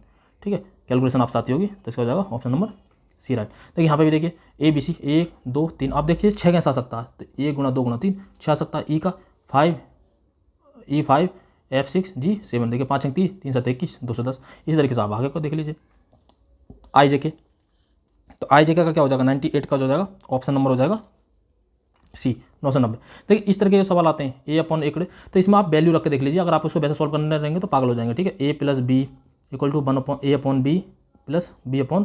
अगर इस तरह के सवाल करेंगे तो क्या है, देखिए यहाँ पे 1 + 1 रख के देख लीजिए, यहाँ पे 1 1 + 1/1, तो क्या हो जाएगा 2 = 2 हो जाएगा, मतलब संतुष्ट हो जाता है। यहाँ पे भी 1 + 1 रख के देख लीजिए। इस तरीके होता है, और सबसे मजे की बात है इस तरीके के क्वेश्चन का हमेशा आंसर जो होता है 1 ही होता है। ठीक है, लास्ट देखिए ई का 5 है, इसकी सारी की सारी प्लेस वैल्यू लिखिए। ए एम का 13, ई का 5, एन का 14, डी का 4, एम का 13, ई का 5, एन का 14, टी का 20, तो आप जोड़ेंगे तो 89 आएगा। इसी तरीके से एस का ये लिखेंगे आप, एस का 19, ई का 5, सी का 3, मतलब बिल्कुल सिंपल वाली लगती है, जोड़ घटा वाली। तो इसका जो आपको जोड़ने के बाद आपका आएगा 114, आप इसको फाइंड करेंगे तो। ठीक है, तो इस तरीके से जो है आप जो बड़े सीसर बड़े आसानी से निकाल सकते हैं। मैंने जो कहा है कुछ चीज़ें हैं जो मैं दोबारा रिपीट कर दे रहा हूँ। जैसे अगर आप मैथ की बात करें तो मैथ के कुछ टॉपिक आपको देखने, तो एक देखना चाल दूरी वाला, ठीक है, एलसीएम एचसीएफ वाला, एलसीएम और एचसीएफ वाला, उसका सीआई और एसआई वाला। ठीक है, 3 गुनी 4 गुनी हो जाती है ये वाली चीज़ें। बाकी कौन मतलब शंकु, गोला बेलन शंकु देख सकते हैं, माध्यिका देख सकते हैं, माध्यिका मैंने बताया था किस तरह का फॉर्मूला बताया है। माध्य देख सकते हैं, जैसे समांतर माध्य कहते हैं, टाइम एंड वर्क देख सकते हैं। ठीक है, ये टाइम एंड वर्क देख सकते हैं। इतने टॉपिक मैंने उसमें बताए आपको मैथ में। ये जो है अगर अभी हैं आपके पास अभी पूरे 2 दिन है, आज के समय 3 दिन है। ठीक है, देख सकते हैं। बाकी रीजनिंग में अगर आपको नहीं है तो आप ये देख सकते हैं, ब्लड रिलेशन देख सकते हैं। ठीक है, ब्लड रिलेशन, कैलेंडर देख सकते हैं, बाकी कोडिंग डिकोडिंग देख सकते हैं, डायरेक्शन देख सकते हैं, कैलेंडर देख सकते हैं, और घड़ी देख सकते हैं। ठीक है, उसके बाद त्रिभुज गिनना देख सकते हैं, जैसे त्रिभुज गिनना होता है, और आयत और वर्ग गिनना देख सकते हैं। ठीक है, और आपको आयत और वर्ग गिनना दिखना तो आप पूछ सकते हैं। ठीक है, तो इतनी चीज़ आप देख सकते हैं। बाकी मैंने हिंदी में जितना बताया उतना है। आपके 33 तो छोड़िए, अगर आप इन टॉपिक्स को तैयार कर लेते हैं तो आपकी गारंटी आपके 45 लगभग नेट जाएंगे, 45+ नेट। तो इतनी चीज़ें करेंगे क्योंकि बड़ा आसानी से आपका सीसा निकल जाएगा। ठीक है, तो अगली वीडियो जल्दी लेकर आएंगे। आप बताना कमेंट में कि वीडियो कैसी लगी, और दूसरी बात आप जो है इस चैनल को सब्सक्राइब कर देना। तो अगली वीडियो जल्दी लेकर आएंगे, तब तक के लिए जय हिंद।